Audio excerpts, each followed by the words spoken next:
Hi there, how are you? Welcome back to M Talks. Bill Gates, Warren Buffett, Jeff Bezos.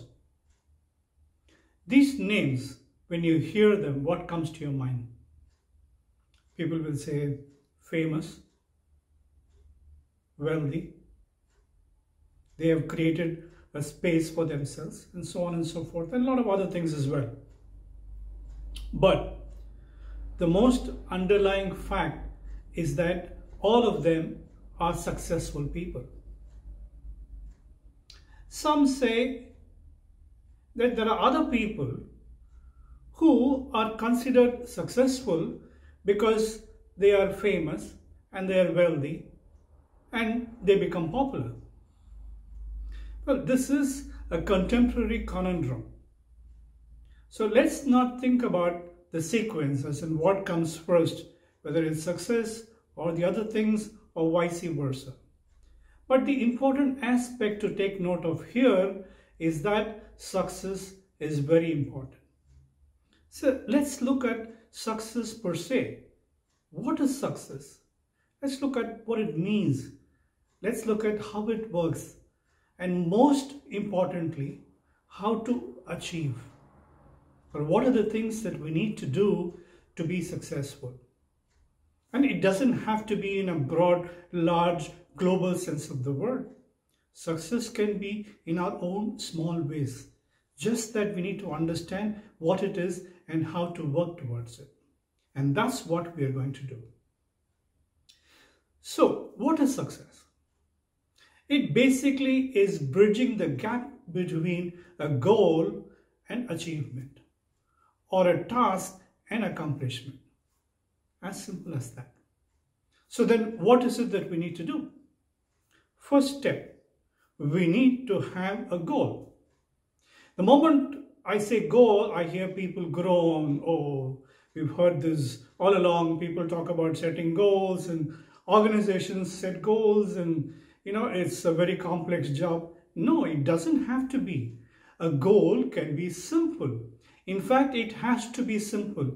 It has to be simple, it has to be measurable, and it has to be time-bound. For example, a farmer can think, okay, my next crop is going to be a cash crop. It's a simple goal.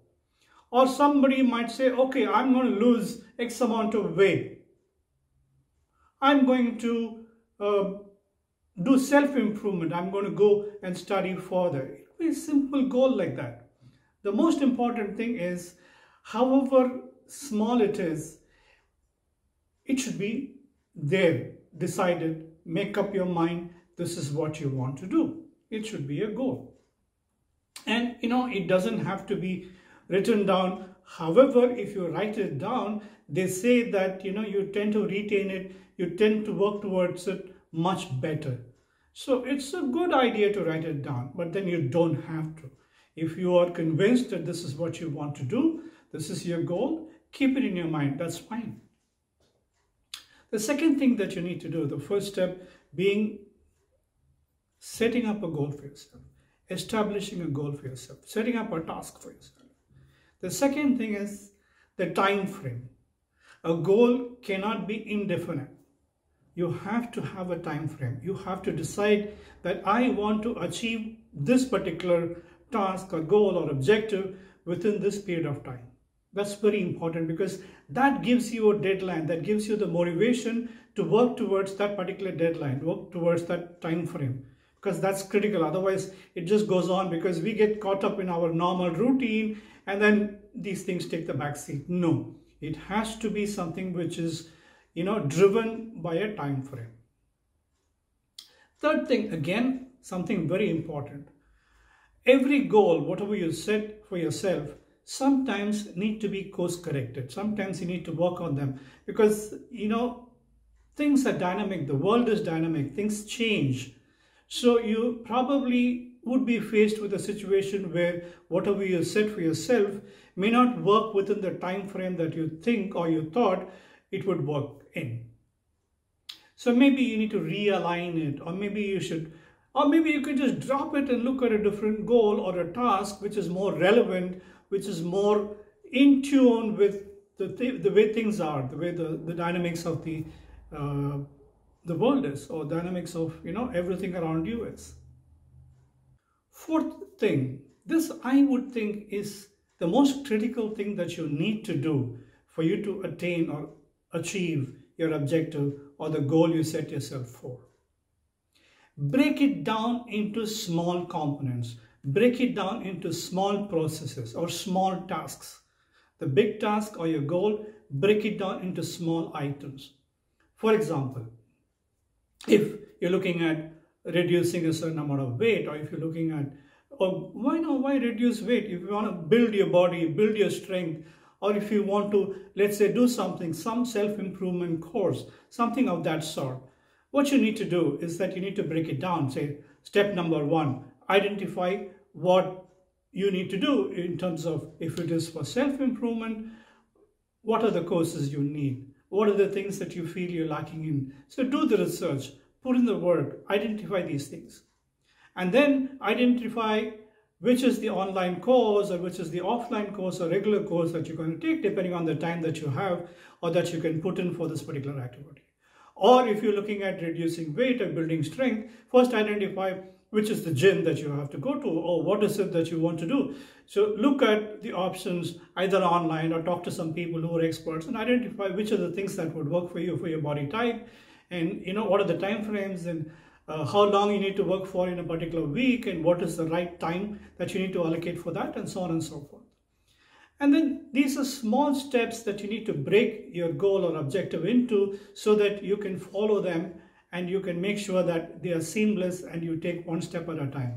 If you don't, then what would happen is that you would not know which is priority, which comes first and which comes next, and it'll become a jumble, and then you end up being very confused and so on and so forth.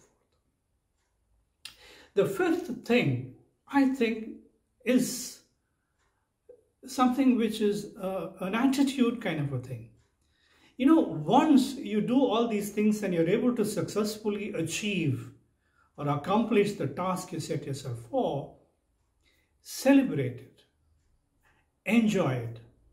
A lot of people might tell you, don't wait, don't celebrate your success, move on, go on to the next job, next task, whatever. No, I'm saying celebrate it. Enjoy the feeling of having achieved what you set yourself out for. Because that feeling should become an addiction, should become a habit. It should be something that you feel damn good about, that you want to continue to feel that way. And that's what is going to drive you to achieve success in all your other endeavors, all your other tasks, all that you set yourself up for. Because unless you feel it, unless you enjoy it, unless you get addicted to that particular pleasure, then you really won't get motivated to go on in the same direction, as in, trying to achieve success or trying to work the same process that you have done to achieve whatever you have. So take some time to celebrate, to enjoy, to get addicted, and to make it a habit. That's what is important. So, and if you have that, then I don't think you need me to tell you that you will continue to be successful in whatever other tasks or whatever other objectives you set for yourself. Think about it. Work on it. This is all I wanted to share with you on this video. Thanks for your time. Until I meet you again, stay safe, stay happy, stay healthy. Bye for now.